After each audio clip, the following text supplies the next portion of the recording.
Hi guys and welcome back to my channel FZ classes. तो guys आज आता है 14 सितंबर और है वेडनेसडे। आज हम द हिंदू न्यूज़पेपर को एनालिसिस करेंगे और इस न्यूज़पेपर में देखेंगे कि कौन कौन से आर्टिकल हमारे एग्जाम के पॉइंट ऑफ व्यू से इंपॉर्टेंट है। तो चलिए बिना टाइम वेस्ट करे वीडियो को शुरू कर लेते हैं। सबसे पहले पेज पर दो आर्टिकल हमारे एग्जाम के पॉइंट ऑफ व्यू से इंपॉर्टेंट है, जिसमें सबसे पहला आर्टिकल है ईरान में urge India to restart oil imports. यानी कि ईरान कह रहा है कि हम क्या करेंगे, इंडिया से क्या कहेंगे कि हमारा ऑयल इंपोर्ट्स क्या हो, रीस्टार्ट हो जाए। यानी कि रीस्टार्ट हो सकता है ईरान से जो तेल आता है इंडिया में।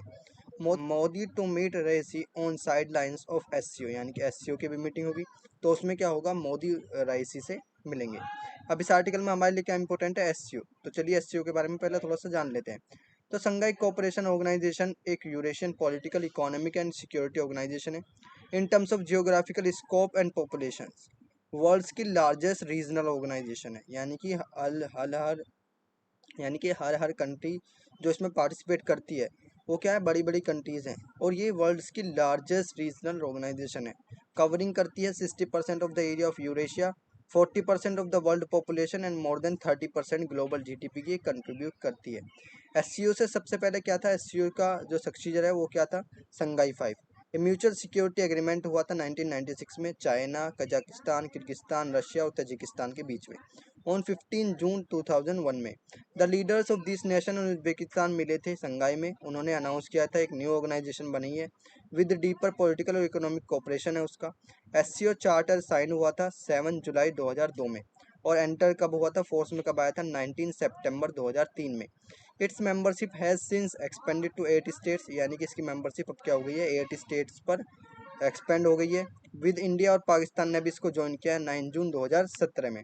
Several countries are engage as observers और डायलॉग पार्टनर। बहुत सारी कंट्रीज क्या हैं इसकी, ऑब्जर्वर हैं, डायलॉग पार्टनर्स हैं। एससीओ गवर्न होता है हेड्स ऑफ स्टेट काउंसिल के द्वारा, एचएससी के द्वारा, और एक सुप्रीम डिसीजन मेकिंग बॉडी है जो साल में एक बार मिलती है। अब इसके बारे में थोड़ी सी शॉर्ट न्यूज़ देख लेते हैं। तो एब्रीवेशन क्या है, एससीओ। इससे पहले कौन था, संघाई 5, उसको रिप्लेस करके ये बना है संघाई कोऑपरेशन ऑर्गेनाइजेशन, एससीओ। फॉर्मेशन कब हुई थी इसकी, 15 जून 2001 में। टाइप क्या है, म्यूचुअल सिक्योरिटी और पॉलिटिकल एंड इकोनॉमिक अलायंस है। हेडक्वार्टर इसका बीजिंग चाइना में देखने को मिल जाएगा। मेंबरशिप कौन कौन कंट्रीज़ है इसकी, चाइना बड़ी कंट्रीज़ है, इंडिया भी बड़ी कंट्रीज़ है, Kazakhstan, Kyrgyzstan, Pakistan, Russia, Tajikistan, Uzbekistan, Iran.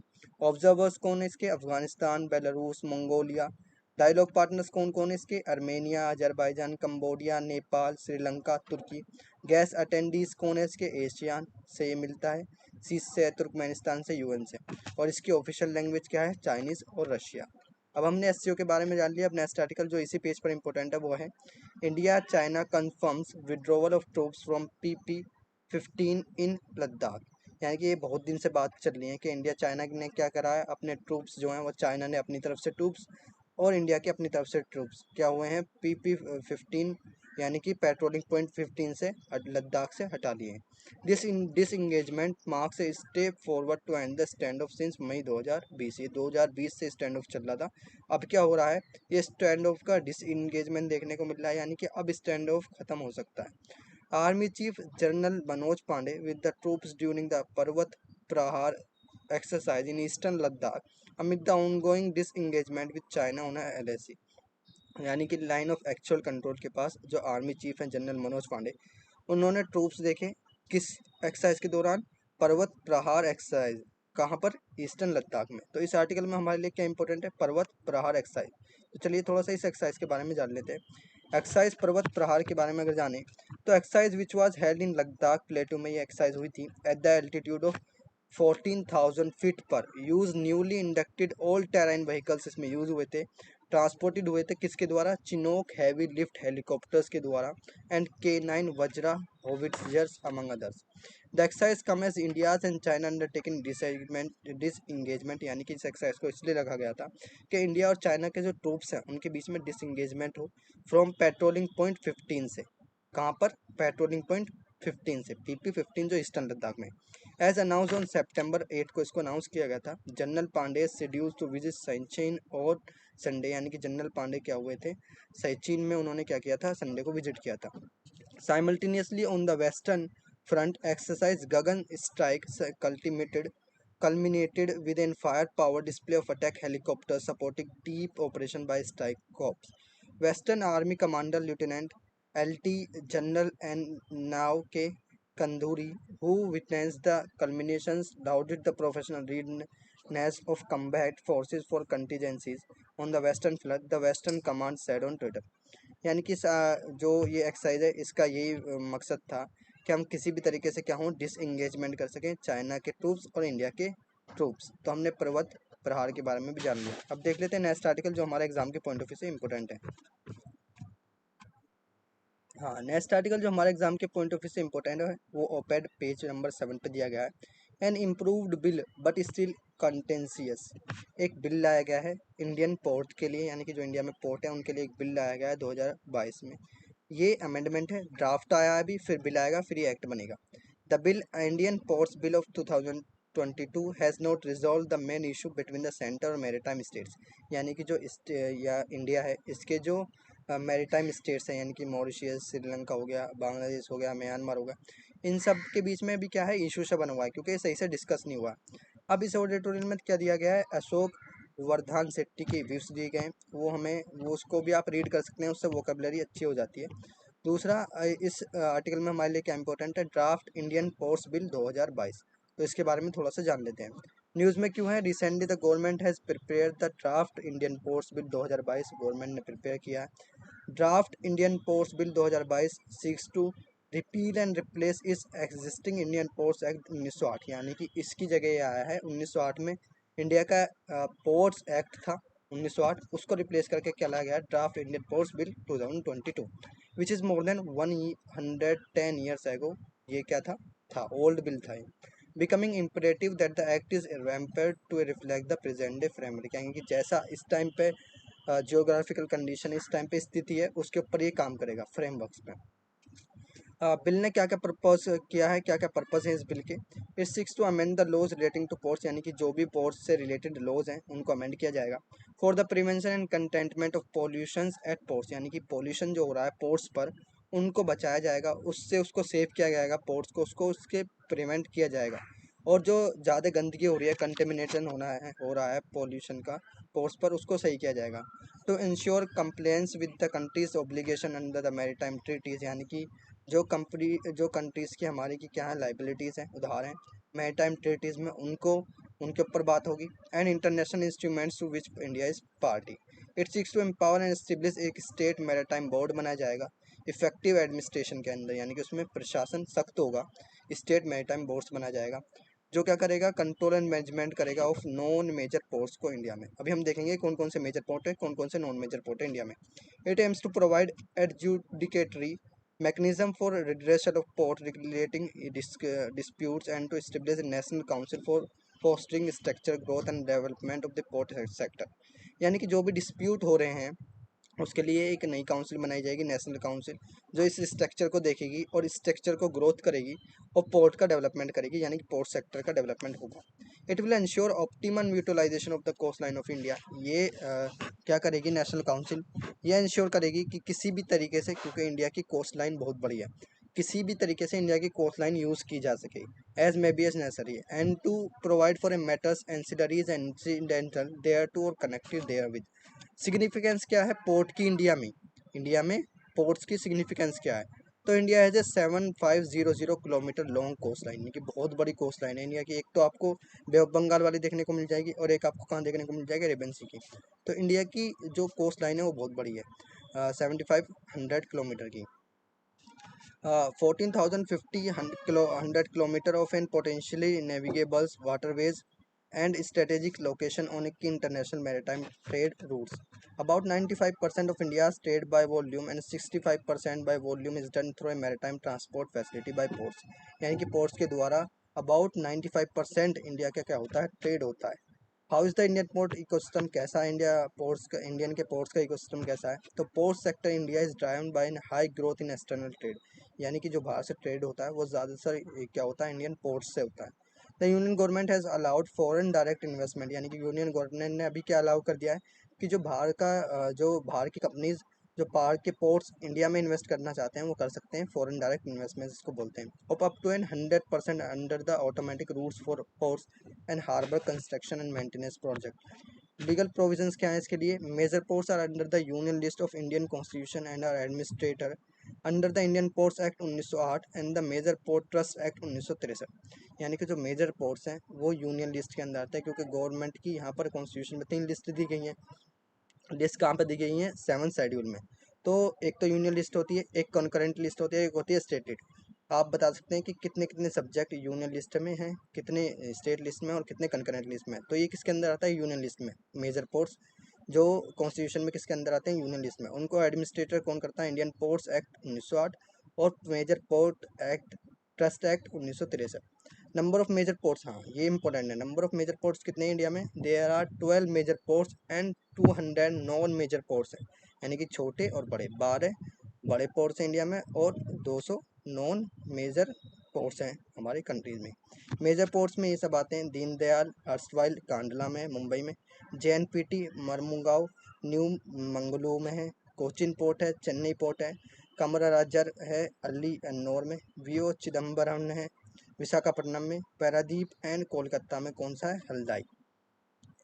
Major ports versus minor ports. Ports in India are classified as major and minor ports, यानी कि 2 तरह के पोर्ट हैं इंडिया में, मेजर और minor ports, according to the jurisdiction of the central और state government के, जो उन्होंने किसमें डिफाइन किया है? इंडियन पोर्ट्स एक्ट 1908 में। All the 12 major ports are governed under the major port trust act 1963 के द्वारा मेजर पोर्ट्स को गवर्न किया जाता है and are own and manage by the central government. All the minor ports are governed under the Indian port act 1908 के द्वारा minor ports को govern किया जाता है and are own and manage by the state government के द्वारा इनको manage किया जाता है। और क्या है इस आर्टिकल में? Administration of major ports. Each major port is govern by the board of trustee. सारे के सारे मेजर पोर्ट्स किसके द्वारा गवर्न होते हैं? बोर्ड ऑफ ट्रस्टी बनाया गया है, जो अपॉइंट किया है गवर्नमेंट ऑफ इंडिया ने। The trust operate on the basis of policy directives and orders from the government of India. यानी कि ट्रस्ट क्या करता है? पॉलिसी डायरेक्शन देता है, पॉलिसी बनाता है इन पोर्ट्स के लिए, और जो कि किसके ऑर्डर से आते हैं? गवर्नमेंट ऑफ इंडिया के ऑर्डर से। ये इस पिक्चर में देख सकते हैं आप, ये हैं हमारे सारे major ports: Kolkata, Paradip, Visakhapatnam, Kamarajar, Chennai, VO Chidambaram, इधर कोचिन, न्यू मंगलुरु, मोरमुगांव और दीनदयाल। ये क्या है हमारे? मुंबई और JNPT। ये क्या है हमारे? सारे के सारे 12 मेजर पोर्ट्स हैं। अब हमने पोर्ट्स के बारे में पूरे डिटेल्स में पढ़ लिया। अब देख लेते हैं नेक्स्ट आर्टिकल। हाँ, नेक्स्ट आर्टिकल जो हमारे एग्जाम के पॉइंट ऑफ व्यू से इंपॉर्टेंट है वो टेस्ट एंड कंटेस्ट में दिया गया है। The fall in natural rubber prices India. यानी कि क्या हो रहा है अभी? नेचुरल रबर है उसका प्राइसेज इंडिया में घट रहा है। Why are the natural rubber farmers protest against the government. क्यों प्रोटेस्ट कर रहे हैं जो नेचुरल रबर फार्मर हैं वो इंडिया गवर्नमेंट के खिलाफ? What has led to the decline in prices. यानी कि क्यों प्राइस घट रहा है? तो इस आर्टिकल में सारा कुछ दिया गया है, इसको आप रीड कर सकें और कर सकते हैं। तो इस आर्टिकल में हमारे लिए क्या इंपॉर्टेंट है? Natural rubber. तो चलिए नेचुरल रबर के बारे में थोड़ा सा जान लेते हैं। नेचुरल रबर की बात करें तो ऑल्सो कॉल्ड, इसको हम इंडिया रबर भी बोलते हैं, लेटेक्स या अमेजोनियन रबर, क्यूचो और क्योचो भी इसको बोलते हैं। As initially produce consist of an polymer से प्रोड्यूस होती है, of the organic compound isoprene, isoprene से बनती है, विद माइनर इम्प्योरिटीज होते हैं इसमें of other organic compounds. Thailand, Malaysia and Indonesia are 3 of the leading rubber producer हैं। यानी कि थाईलैंड, मलेशिया और इंडोनेशिया में बहुत ज़्यादा रबर होती है। Type of polyisoprene that are used as natural rubber are classified as elastomers. Currently rubber is harvested mainly in the form of latex. किस में निकाली जाती है रबर को? लेटेक्स के फॉर्म में हार्वेस्ट की जाती है। फ्रॉम द रबर ट्री से, जिसको हम रबर ट्री को क्या नाम से बुलाया जाता है? हेविया ब्रेसिलेसिस और others. The latex is an sticky milky और white colloid drawn off by in making incisions in a bark and collecting the fluid in vessels in an process called tapping. यानी कि latex क्या होता है? थोड़ा सा milky type में होता है, वाइट कोलोइड होता है, जिसको निकाला जाता है, फिर उसको ऐसे डिब्बे में पैक किया जाता है और उसको कलेक्ट किया जाता है एज ए फ्लूइड, और फिर उस प्रोसेस को क्या बोलते हैं? टैपिंग बोलते हैं। Latex then is refined, latex को रिफाइंड किया जाता है इनटू द रबर में और उसको रेडी किया जाता है कमर्शियल प्रोसेस के लिए। इन मेजर एरिया में लेटेक्स अलाउड होता है coagulate in the collection cup, यानी कि उसको कलेक्शन किया जा सकता है। Coagulating lumps are in collected and process into an dry forms for sale. Natural rubber is use extensively in many applications में इसका यूज होता है नेचुरल रबर्स में और प्रोडक्ट्स में, आइदर अलोन और इन कम्बिनेशन, यानी कि अलोन या तो खुद यूज होती है, उसके कम्बिनेशन के भी कुछ चीज़ें बनती हैं with other materials. In most of its useful forms it has in large stress ratio and high resilience and also is a waterproof. Cotton क्या होती है? Waterproof. Industrial demand for rubber-like materials began to outstrip natural rubber supply by the end of 19th century, leading to the synthesis of synthetic rubber in 1909 में बनती थी chemical change की वजह से 1909 में। अब क्या हमारे पास नेचुरल रबर है, तो देख सकते हैं आप ऐसे पेड़ से नेचुरल रबर को निकाला जाता है। थाईलैंड में रबर ट्रीज प्लांटेशन आपको देखने को मिल जाएगा। आपको ये कंट्रीज जरूर याद रखनी है, थाईलैंड, मलेशिया और इंडोनेशिया में सबसे ज़्यादा रबर होती है। अब देख लेते हैं नेक्स्ट आर्टिकल जो हमारे एग्जाम के पॉइंट ऑफ व्यू से इम्पोर्टेंट है।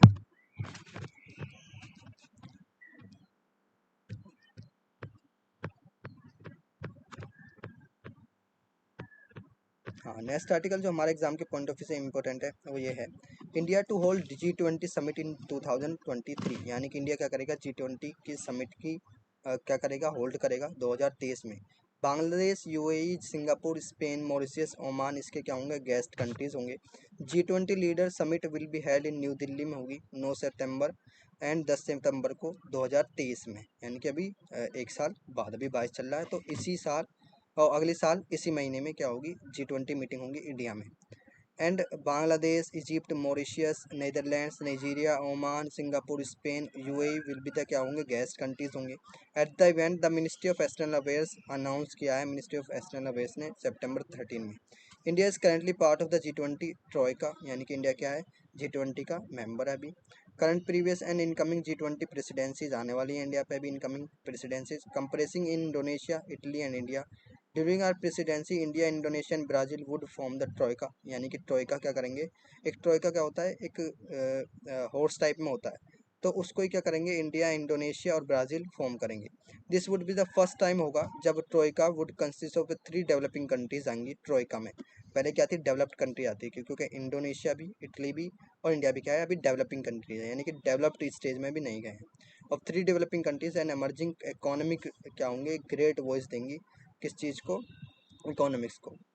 G20 includes Argentina, Australia, Brazil, Canada, China, France, Germany, India, Indonesia, Italy, Japan, Republic of Korean, Mexico, Russia, Saudi Arabia, South Africa, Turkey, the UK and the US और European union में G20 को देखने को मिल जाएंगे। ये सब तो हमने पढ़ ली कंट्रीज़ कौन कौन सी है। अब G20 की थोड़ी सी हिस्ट्री देख लेते हैं।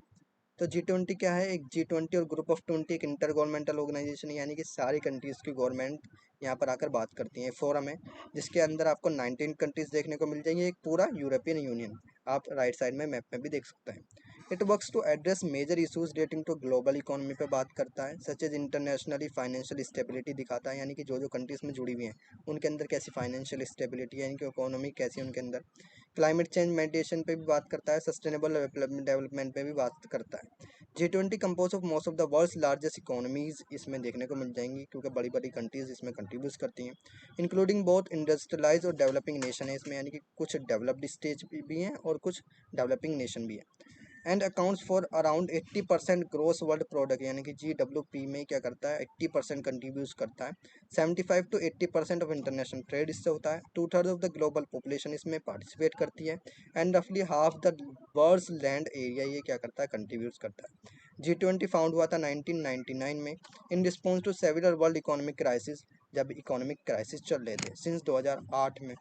It has convened at least once a year, यानी कि पहले ये क्या होता था, पहले 2 साल में या 3 साल में इस टाइम पे मिलता था, लेकिन अभी क्या होता है, एक साल में एक बार मिलता है।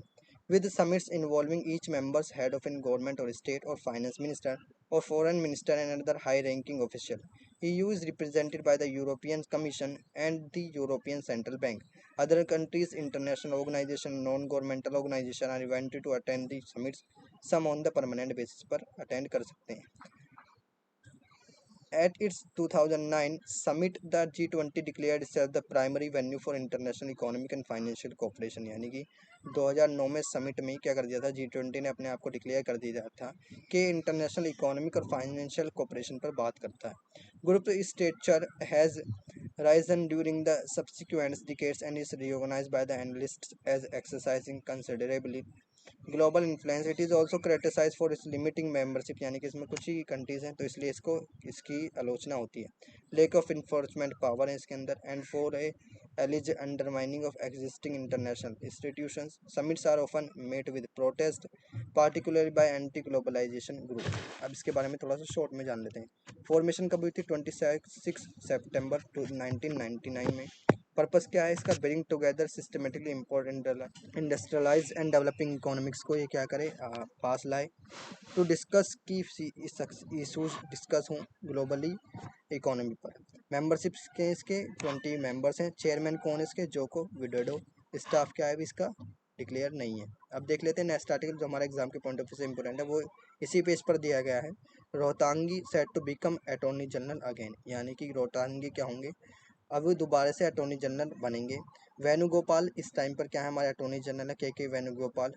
टेनर उनका कब एंड होगा, सितंबर 30 में। तो इस आर्टिकल में हमारे लिए क्या इंपॉर्टेंट है, अटॉर्नी जनरल। अटॉर्नी जनरल की पोस्ट कॉन्स्टिट्यूशन में भी दी गई है। अब अटॉर्नी जनरल के बारे में थोड़ा सा देख लेते हैं। अटॉर्नी जनरल ये राइट पेज पर आपको देखने को मिल जाएंगे, के वेणुगोपाल क्या है, हमारे अटॉर्नी जनरल है। अब रोहतांगी बनेंगे। तो अटॉर्नी जनरल ऑफ इंडिया एक Indian government chief legal adviser है एंड इज प्रिंसिपल एडवोकेट है before the supreme court of India, यानी कि प्रिंसिपल एडवोकेट है towards Indian government.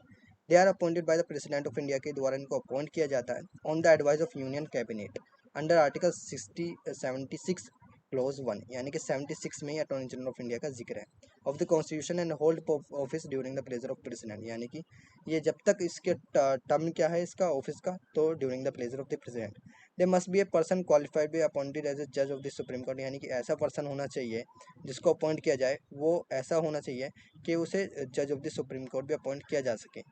Hence they must have been a जज ऑफ द हाई कोर्ट होना चाहिए 5 साल के लिए, और एडवोकेट होना चाहिए वो 10 साल के लिए हाई कोर्ट का, और एन इमिनेंट जूरिस्ट होना चाहिए ओपिनियन ऑफ द प्रेसिडेंट की नज़र में। 15th and current attorney general कौन है, हमारे के वेणुगोपाल। ही वॉज री appointed by the president Ramnath Kovind ने इनको री अपॉइंट किया था 2020 में। ही बिगेन हिज सर्विस ऑन 30 जून 2017 में इन्होंने अपनी सर्विस को क्या किया था, बिगेन किया था। अब पावर ड्यूटीज और देख लेते हैं और फंक्शन देख लेते हैं इनके। Attorney general is necessary for advising the government of India को एडवाइस करता है लीगल मैटर्स पर। They also perform other legal duties assign by two them by the president, यानी कि जो भी ड्यूटीज प्रेसिडेंट इनको असाइन करता है उस पर भी काम करते हैं लीगल मैटर्स पर।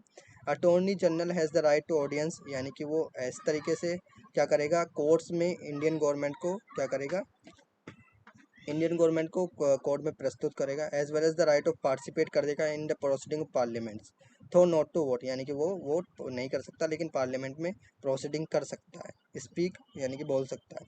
The attorney general appears on behalf the government, यानी कि गवर्नमेंट जब कहेगी वो अपेयर्स होंगे in all the case including suits appeals and other proceeding in the supreme court in which government of India is concern. They also represent the government of India in any reference made by the President to Supreme Court under article 143 of the constitution, यानी कि government of India जिस भी मामले में जिस भी case में कहेगी तो अटॉर्नी जनरल को क्या करना पड़ेगा, गवर्नमेंट ऑफ इंडिया को उसमें पेश करना पड़ेगा। Unlike the attorney general of the US, attorney general of India has no executive authority, यानी कि अटॉर्नी जनरल ऑफ इंडिया पर कोई अथॉरिटी नहीं है जबकि यूएस के अटॉर्नी जनरल पर है। Those function are perform by the law minister of India. Also the AG is not a government servant, AG क्या है, अटॉर्नी जनरल गवर्नमेंट सर्वेंट नहीं है। And is not debarred from the private legal practice, वो नहीं कर सकता, सिर्फ government of India की वो प्रैक्टिस करता है। अब देख लेते हैं नेक्स्ट आर्टिकल जो हमारे एग्जाम के पॉइंट ऑफ व्यू से इंपॉर्टेंट है। हाँ, नेक्स्ट आर्टिकल जो हमारे एग्जाम के पॉइंट ऑफ व्यू से इंपॉर्टेंट है वो 12th पेज पर दिया गया है। 384 drugs on essential medicine list, यानी कि अभी क्या हुए हैं जो एसेंशियल मेडिसिन लिस्ट आती है उसमें 384 ड्रग्स को जोड़ा गया है। Ivermectin and mupirocin have been added, यानी कि इन दोनों मेडिसिन को ऐड किया गया है, वाइल रेनिटिडाइन एंड सुक्रेलफेट को ड्रॉप किया गया है। कोर मेडिसिन नीड्स क्या है, the pricing of an essential medicine is regulated by the national pharmaceutical pricing authority के द्वारा जो एसेंशियल मेडिसिन होती हैं उनके प्राइस को रेगुलेट किया जाता है। न्यू लिस्ट इंक्लूड 4 ड्रग्स जो कि बहुत ही पेशेंट्स को ज़रूरी होते हैं। Bedaquilines and determinants use in the treatment of drugs resistance tuberculosis. Dolutegravir used in the treatment of an HIV infections, and Diclofenac used in treatment viral infections such as hepatitis C। ये 4 drugs जो important हैं उनको add किया गया है। No drugs use specially for the treatment of कोविड-19 has been including in the list, यानी कोई ऐसे ड्रग को इंक्लूड नहीं किया गया है जो स्पेशली किस में यूज़ होता है, कोविड-19 के ट्रीटमेंट में, सिर्फ इनको ही यूज़ किया गया है। National list of an essential medicine NLEM क्या करती है, 26 ड्रग को ये ऐड किया है इसने भी, 384 ड्रग्स को including the common gastrointestinal gastrointestinal medicines ranitidine and sucralfate have been excluding from the, किससे किया गया है इनको exclude, national list of essential medicine. तो इसके बारे में थोड़ा सा जान लेते हैं, मेडिसिन एसेंशियल मेडिसिन लिस्ट के बारे में।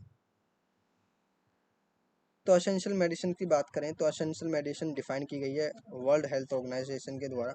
ये एक ऐसी मेडिसिन है जो सेटिस्फाई करे किस चीज़ को, health care needs of the population, यानी कि हेल्थ केयर, यानी कि इन दवाइयों से, इन मेडिसिन से इंसान की क्या हो, प्रायोरिटी ये हो कि उससे क्या हो, इंसान की हेल्थ सही हो जाए, प्रोटेक्ट हो जाए। These are the medications to which people should have access at all times in sufficient amount, यानी कि ये ऐसी मेडिसिन होनी चाहिए जो कि पीपल्स को हर टाइम मिल जाए सफिशेंट अमाउंट में। Prices should be in generally affordable level पर होनी चाहिए इनके price. Since 1977 the WHO has publish A model list of essential medicine. WHO इनको क्या करता है, इनकी लिस्ट को जारी करता है, पब्लिश करता है। तो 1977 में WHO ने इनकी लिस्ट को जारी किया था। विद द करंट 2019 में list for adult patients containing over 400 medicine. Since 2007 a separate list of medicine intended for child patient has been publish, यानी कि 2007 में एक सेपरेट लिस्ट मेडिसिन की पब्लिश की गई थी चाइल्ड पेशेंट्स के लिए। Both the WHO adult and child's list contain a notation including indicating that a particular medication is complementary. Thus, essentially, there are two lists: cold list or the complementary list. Cold list presents a list of minimum medicine needs for a basic health care system, यानी कि cold list में ऐसा बताया जाता है जिसमें minimum medicine दी जाती हैं जिससे क्या हो, basic health care हो सके। Listing the most efficacious, safe and cost-effective medicine for priority conditions. Priority conditions are selected on the basis of the current and estimated future public health relevance and potential for safe and cost-effective treatment. अब complementary list के बारे में थोड़ा सा जान लेते हैं। Complementary list presents essential medicine for priority disease, यानी कि जो बड़ी बड़ी डिसीज होती हैं उनको लेकर ये जारी की जाती है। फॉर विच स्पेशलाइज्ड डायग्नोस्टिक और monitoring facilities are needed.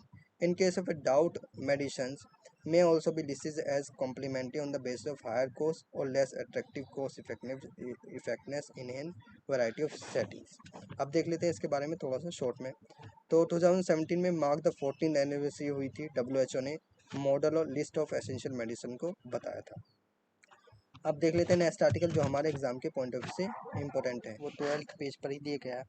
SCI hears plea on term of BCCI office bearers, 3 years cool off period is to stringent, यानी कि SCI ने क्या करा है, अभी एक प्ले सुनी है किस चीज़ को लेकर, जो BCCI का टर्म है, जो टेनर है उसको लेकर, क्योंकि 3 years कूल ऑफ पीरियड क्या है, थोड़ा सा स्ट्रेंजर्स था, यानी कि स्ट्रेंजर्स था, यानी कठोर सा है। तो ये जब पीरियड चेंज होगा तो उसके बारे में न्यूज़ आ जाएगी, उसके बारे में हम पढ़ लेंगे। अभी हमारे लिए क्या इंपॉर्टेंट है इस आर्टिकल में, BCCI। तो चलिए BCCI के बारे में थोड़ा सा जान लेते हैं। Board of control for cricket in India, इसकी क्या है फुल फॉर्म है, एक गवर्निंग बॉडी है क्रिकेट को मेंटेन करने के लिए इंडिया में। इसका हेड क्वार्टर हम कहाँ देखने को मिल जाएगा, वानखेड़े स्टेडियम मुंबई में। The BCCI richest governing body है क्रिकेट के लिए पूरे वर्ल्ड में, एक part of big 3 of international cricket को लेकर, along with the cricket Australia और इंग्लैंड और वेल्स क्रिकेट बोर्ड के बाद इंडिया की क्या है सबसे बड़ी, पूरे वर्ल्ड की सबसे बड़ी क्या है क्रिकेट के मामले में रिचेस्ट गवर्निंग बॉडी है क्रिकेट, ऑस्ट्रेलिया और England and Wales cricket board इसके बाद आते हैं। BCCI एक ऑटोनमस ऑर्गेनाइजेशन है, does not fall in the purview of the national sports federation of India. As such it does not receive any grants for funding from ministry of sports, से इसको कोई funding नहीं मिलती है। The board was formed in December 1928 में इसको बनाया गया था as a society registered under the Tamil Nadu societies registration act के द्वारा. It is an consortium of an state cricket association and the state association select their representative who in turn elect the BCCI president. यानी कि इसके president को turn by turn क्या होते हैं, representative करते हैं. Grant Govan was the first president थे इसके, Grant Govan. And Anthony de Mello इसके क्या है, फर्स्ट सेक्रेटरी हैं. बीसीसीआई मैनेज करता है 3 squads that represent India in international cricket. Men's national cricket team, women's national cricket team, national under 19 cricket team. It also governs करता है India A और India B team को.